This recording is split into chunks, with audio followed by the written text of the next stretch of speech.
نہیں کاٹو، نہیں یہ سانس کو روکو۔ یہ جتنی ایجادات ہیں، ایجادات کو اچھے طریقے سے استعمال کرنا بہت اچھی بات ہے، ایجاد کا قصور نہیں ہے۔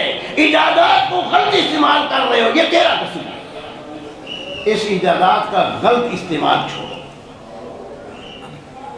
میں پتہ نہیں کیا کہہ رہا، یہ معاملہ اصل، کیونکہ ہم نے سیکھا یہ ہے کہ وہ چیز نکال دو، کیونکہ ہم نے پہلے روز سے پڑھا ہے، مولوی نے ہمیں پڑھایا ہے کہ اللہ کے رسول ابھی بچے تھے، آپریشن کیا، دل نکالا اور اس کے اندر جو کچھ قدور تھے ساری نکال دی، دل صاف کر کے رکھ دیا۔ پھر جوان ہوئے، اللہ جانا تھا آسمان میں سیر کرنے کے لیے، پہلے آپریشن کیا اللہ نے اور دل کو نکالا، تاش میں رکھ کر کے صاف کیا، دھویا، اس میں ساری قدورتیں نکال دیں، پھر اندر بند کیا، پھر اوپر لے گئے۔ میں کہتا ہوں واللہ تم کہتے ہو کہ ہاں میں بڑا احسان کر رہے ہیں، بڑی صفت کر رہے ہیں، پیغمبر کی صفت بیان کر رہے ہوں، تم تو بیڑا غرق کر رہے ہو اسلام کا۔ جس شخص کے اندر وہ برائی کی طاقت نہ رہے، اگر وہ برائی نہ کرے، اس کا کمال کیا ہے؟ وہ طاقت اندر رہے پھر انسان بچے تو یہ کمال ہے۔ آپ نے یہ کیسا کر، لیکن آپ نعرہ لگانا ہے، آپ کو یہ بات آ گئی کہ ملا کہہ رہا ہے آپ کو نعرہ لگانا ہے کہ نعرہ تکبیر، اگر نہیں مانے گا تو یہ معجزہ کا منکر ہے۔ بابا معجزے کو کہو 100 بار مانو، لیکن کم از کم معجزے کی لمٹ بھی تو بتاؤ کہ کر کیا رہے۔ دل کے اندر رہے سارا کچھ، لیکن پھر دل کہے کہ میں نے یہ قریب، اس کے قریب نہیں جانا، یہ کمال ہے۔ اللہ سمجھ کی توفیق عطا فرمائے۔ میں آپ سے بار بار درخواست کرتا ہوں کہ واللہ دین کا سارا معاملہ گڑبڑ کر دیا گیا ہے، دین کو وہ دین خالص سے رہنے نہیں دیا گیا، اور ہمارے ذہن سن کر کے وہ قبول کر گئے کہ ہاں جو ملا کہتا ہے وہ صحیح ہے۔ کتاب اللہ کدھر کہتی ہے یہ بات؟ کتاب اللہ تو یہ کہتی ہے کہ طاقتیں تیرے اندر ساری ہیں، تو ذہن کے ساتھ سمجھ کے اس طاقت کو کدھر خرچ کرنا ہے اور کدھر خرچ نہیں کرنا ہے۔ اب اس جگہ پر جہاں اللہ کا حکم ہے خرچ کر، دوسری جگہ پر یہ طاقت خرچ نہ ہو تو یہ تیرا کمال ہے۔ اللہ فرمایا کتنا بھی قریبی ہو، جب بات کر تو کھری کر، وَبِعَهْدِ اللَّهِ، اور اللہ کے وعدوں کو پورا کر۔ ذَلِكُمْ وَصَّاكُمْ بِهِ، ان باتوں کی تم کو وصیت کی جا رہی ہے، ان باتوں کی تم کو نصیحت کی جا رہی ہے، یہ باتیں تمہیں بار بار باور کرا جائیں کہ ان باتوں کو مان لو۔ میں پھر آپ سے گزارش کرتا ہوں کہ چونکہ ہمارے ذہن میں ایک بات بٹھا دی گئی ہے کہ جی وصیت وہ ہوتی ہے جو مرتے وقت آدمی کرتا ہے، وصیت وہ ہوتی ہے جو بار بار پکاتا ہے کہ بابا ایسا کرو گے، ایسا تم کو کرنا چاہیے۔ یہ وصیت ہے، پکی بات۔ فرمایا تم کو لعلکم تذکرون، پہلا تھا لعلکم تاکلون، اب آیا تذکرون، تاکہ تم نصیحت حاصل کرو۔ تمہیں بار بار کہا جا رہا ہے تاکہ تم نصیحت حاصل کرو۔ وَأَنَّ هَذَا صِرَاطِي مُسْتَقِيمًا، لوگو تم یہ کہتے ہو یہ میرا راستہ جو سیدھا راستہ ہے، یہ میرا کس کا؟ اللہ کے رسول کا۔ یہ میرا راستہ کس کا؟ اللہ کا۔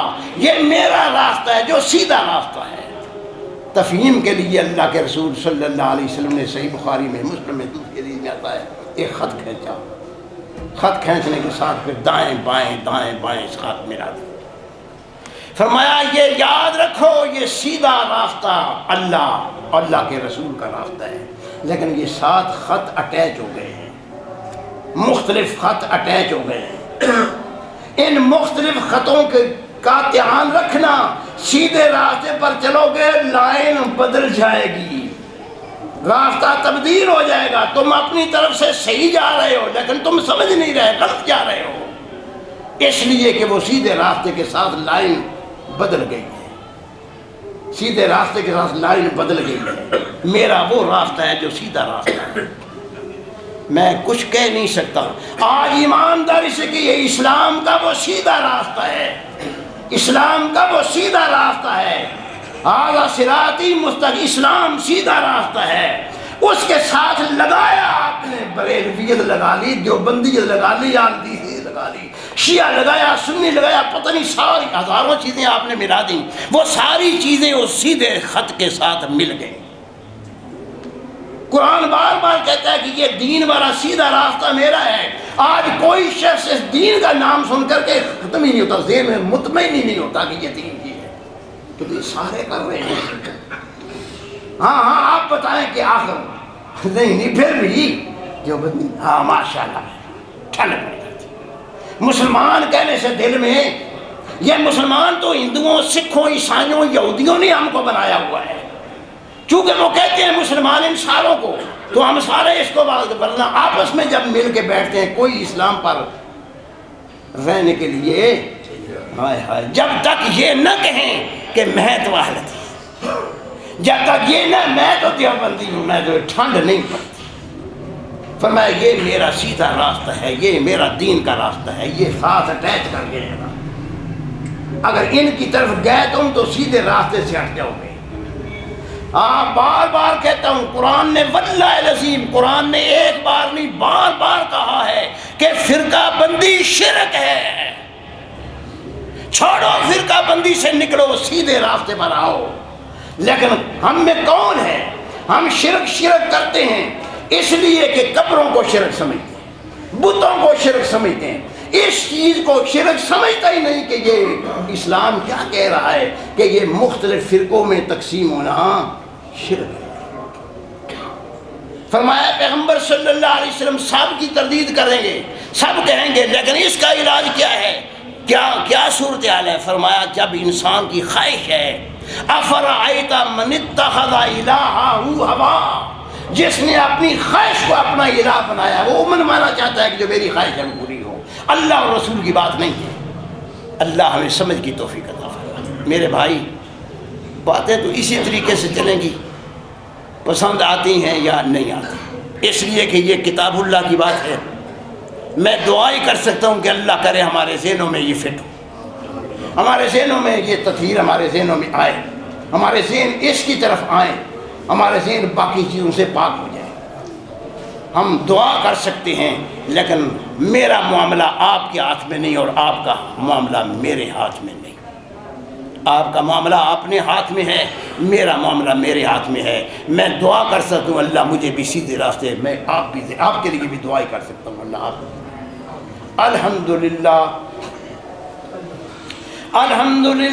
نحمده ونستعینه ونستغفره ونعوذ باللہ من شرور انفسنا ومن سیئات اعمالنا، من يهده الله فلا مضل له ومن يضلل فلا هادي له، ونشهد ان لا اله الا الله وحده لا شريك له، ونشهد ان محمدا عبده ورسوله، اما بعد فان خير الحديث كتاب الله، وخير الهدي هدي محمد صلى الله عليه وسلم، وشر الأمور محدثاتها، وكل محدثة بدعة، وكل بدعة ضلالة، وكل ضلالة في النار۔ فاعوذ بالله من الشيطان الرجيم، بسم الله الرحمن الرحيم، وأن هذا صراطي مستقيما فاتبعوه ولا تتبعوا السبل فتفرق بكم عن سبيله، ذلكم وصاكم به لعلكم تتقون۔ ترجمہ صرف اس آیت کا ایک بار پھر سن لو۔ اللہ فرماتے ہیں یہ میری راہ سیدھی راہ ہے، وَأَنَّ هَذَا صِرَاطِي مُسْتَقِيمًا، فَاتَّبِعُوهُ، اس راستے پر چلو، فَاتَّبِعُوهُ، اس راستے پر جو، وَلَا تَتَّبِعُوا السُّبُلَ، باقی راہوں کو چھوڑ دو، ان کے پیچھے نہ چلنا، وَلَا تَتَّبِعُوا السُّبُلَ فَتَفَرَّقَ بِكُمْ، تمہیں متفرق کر دیں گے، تمہیں الگ الگ کر دیں گے، تمہاری تفریق ہو جائے گی۔ میں کہہ رہا ہوں اگر یہ اللہ کی کتاب کہتی تو خدا کے لیے اس کتاب کو اٹھاؤ اور پڑھو نہ کر جانا، نیچے پڑھو کہ ترجمہ میرا تو چھوڑو، آپ خود اپنا ترجمہ جس کا جی چاہتا ہے اٹھاؤ نا ترجمہ۔ یہی بات کہتا ہے کہ لا ولا تتبعوا السبل فتفرق بكم، اگر تم نے ان راستوں پر گئے تو تمہیں متفرق کر دیں گی، اور یاد رکھو اللہ کی راستے سے تم ہٹ گئے، ذالکم وصاکم بہ، تمہیں اس بات کی نصیحت کی جا رہی ہے لعلکم تتقون، تاکہ تم برائیوں سے، بے حیائیوں سے، بری باتوں سے بچ جاؤ۔ اللہ ہمیں سمجھ کی توفیق عطا فرما۔ ربنا لا تزغ قلوبنا